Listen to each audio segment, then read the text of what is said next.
ప్రతి diploma holder కి, degree holder కి, గ్రాడ్యుయేషన్, పోస్ట్ గ్రాడ్యుయేషన్ ఇలాంటి ప్రొఫెషనల్ కోర్సులు చేసిన వాళ్ళకి ప్రైవేట్ లేదా ప్రభుత్వ సంస్థల్లో ఏడాది పాటు వాళ్ళకి అప్రెంటిస్షిప్ ఇస్తూ వాళ్ళ స్కిల్ డెవలప్మెంట్ కోసం రూపొందించిన పథకం.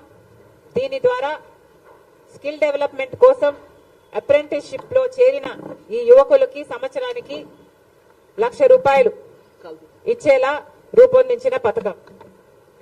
పేపర్ లీకుల నుండి విముక్తి కలిగిస్తామని కాంగ్రెస్ పార్టీ మాటిస్తుంది. ఇటీవల చూసాం, ఉత్తరప్రదేశ్ లో అయితేనేమి, మొన్న పక్కన ఉన్న తెలంగాణలో అయితేనేమి పేపర్ లీకులు అయ్యి ఎంతమంది బిడ్డలు ఆత్మహత్యలు చేసుకున్నారో కూడా చూసాం. ఇలాంటివి కాకుండా ఉండడానికి కట్టుదిట్టమైన భద్రత, కఠినమైన కొత్త చట్టాల ద్వారా పేపర్ లీకులు అన్నది జరగకుండా ఉండేటట్టు చూస్తామని కాంగ్రెస్ పార్టీ మాటిస్తుంది. గిగ్ ఎకానమీలో సామాజిక భద్రత. గిగ్ ఎకానమీ అంటే అమెజాన్, జొమాటో లాంటి డెలివరీ బాయ్స్ అయితేనేమి, ఊబర్, క్యాబ్స్ లాంటి డ్రైవర్లు అయితేనేమి, ఇలాంటి వాళ్లకు సింగిల్ జాబ్ ఓరియంటెడ్ గా పనిచేస్తున్న వాళ్ళకి ఈరోజు ఏ మాత్రం భద్రత లేదు. మొన్న చూసాం, ఒక అబ్బాయి డెలివరీ చేయడానికని వెళ్తే డెలివరీ చేసిన తర్వాత బయటికి అపార్ట్మెంట్ నుంచి బయటకు వస్తున్న క్రమంలో కింద పడితే, బాల్కనీ నుంచి కింద పడితే ప్రాణం పోయింది. కానీ ఆ అబ్బాయికి కనీసం ఇన్సూరెన్స్ కూడా ఇవ్వలేదు ఆ కంపెనీ. ఇలాంటివి జరగకుండా ఉండడానికి గిగ్ ఎకానమీలో పనిచేస్తున్న బిడ్డలకు అందరికీ బెటర్ వర్కింగ్ కండిషన్స్ ఉండేలా, వాళ్లకు సోషల్ సెక్యూరిటీ కూడా ఉండేలా ఆ ప్లాట్ఫామ్స్ అన్ని కూడా బాధ్యత వహించి గిగ్ ఎకానమీలో పనిచేస్తున్న వాళ్ళకి తగినంత గౌరవం, తగినంత సెక్యూరిటీ ఇచ్చే విధంగా కొత్త చట్టాలు తీసుకొస్తామని కాంగ్రెస్ పార్టీ మాటిస్తుంది. యువ రోషిని ద్వారా 5,000 కోట్లతో ఒక కార్పస్ ఫండ్ ఏర్పాటు చేస్తామని, దీని ద్వారా 40 సంవత్సరాలు కంటే తక్కువ ఉన్న వారికి వారు ఏదైనా ఉద్యోగాలు ఏదైనా చిన్న స్టార్టప్లు చేసుకోవాలంటే వాళ్ళకి ఫండ్ ఇస్తామని కాంగ్రెస్ పార్టీ మాటిస్తుంది.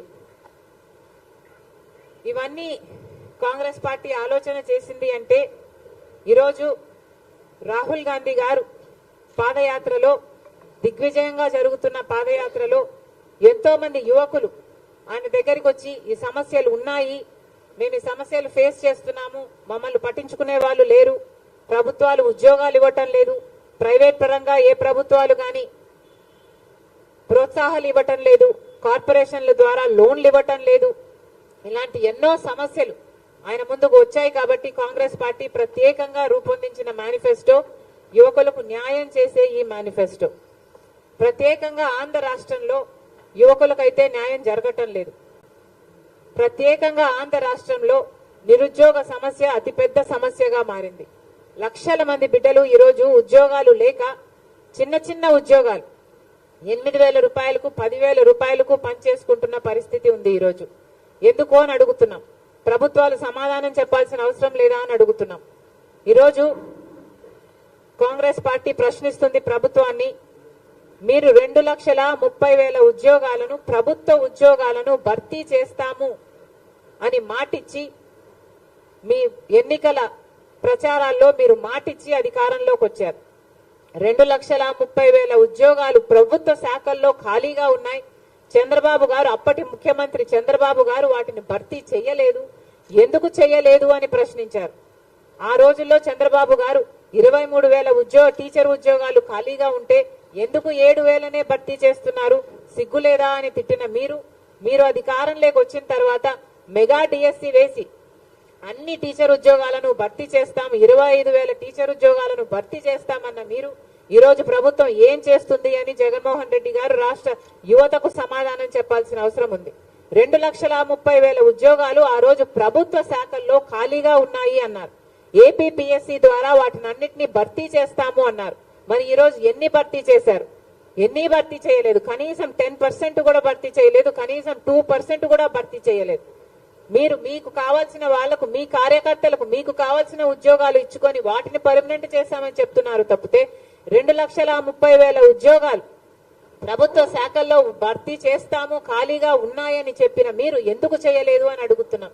కనీసం మీరు చేయకపోగా, బిడ్డలకు సమాధానం ఇవ్వకపోగా ఈరోజు మెగా డిఎస్సి వేస్తామని చెప్పిన మీరు 2,30,000 ఉద్యోగాలు ఒక పక్క వేయకపోగా ఈరోజు 23,000తో మెగా డిఎస్సి వేస్తారు అని 5 సంవత్సరాలుగా పిల్లలు ఈ రోజు వరకు ఎదురు చూస్తూనే ఉంటే ప్రభుత్వం ఈ రోజు చేసింది ఏమిటి అంటే ఒక దగా డిఎస్సి 6,000 ఉద్యోగాలతో ఒక దగా డిఎస్సి విడుదల చేశారు.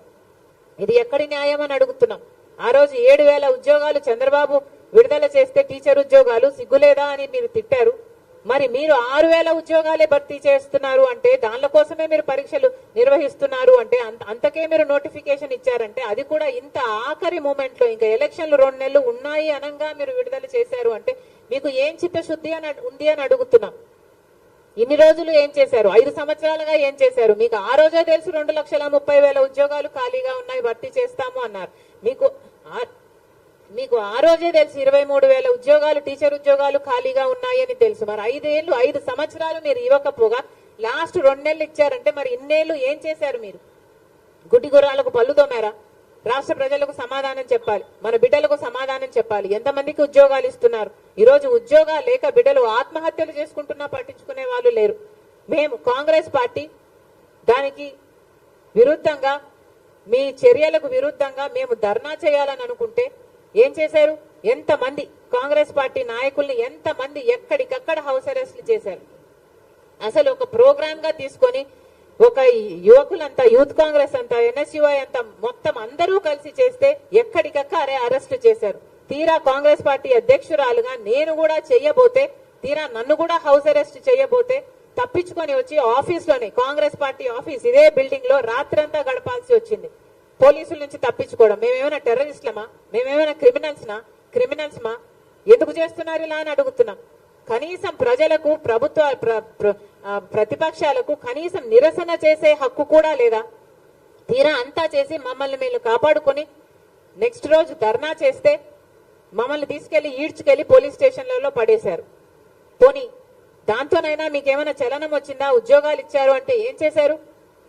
పోలీసులు వాడుకుంటున్నారు, మీ అధికార దుర్వినియోగం చేస్తున్నారు తప్పితే అసలు మీకు బీజేపీ పార్టీకి ఏమిటి తేడా అని అడుగుతున్నాం. బీజేపీ పార్టీ వాళ్ళకి ఇష్టం లేని వాళ్ళ మీద, వాళ్ళ కోపం వచ్చిన వాళ్ళ మీద ఈడీని ప్రయోగిస్తుంది, ఇన్కమ్ ట్యాక్స్ ను ప్రయోగిస్తుంది.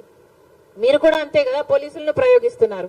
మరి మీరు బీజేపీ వారసులు అని మీరు అనిపించుకుంటున్నారు కదా, మీరు బీజేపీ వారసులు కాకపోతే మరి ఏమిటి? ఇది ఏం పద్ధతి అని అడుగుతున్నాం. బీజేపీ పార్టీ యువకులను మోసం చేసింది 2 కోట్ల ఉద్యోగాలు సంవత్సరానికి ఇస్తామని చెప్పి.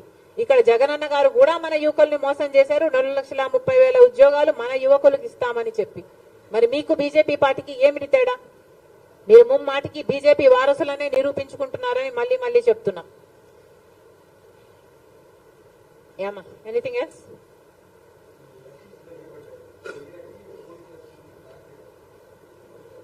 దగ్గరికి వస్తున్నాయని మీరే చెప్తున్నారు కదా, క్లారిటీ కూడా వస్తుంది.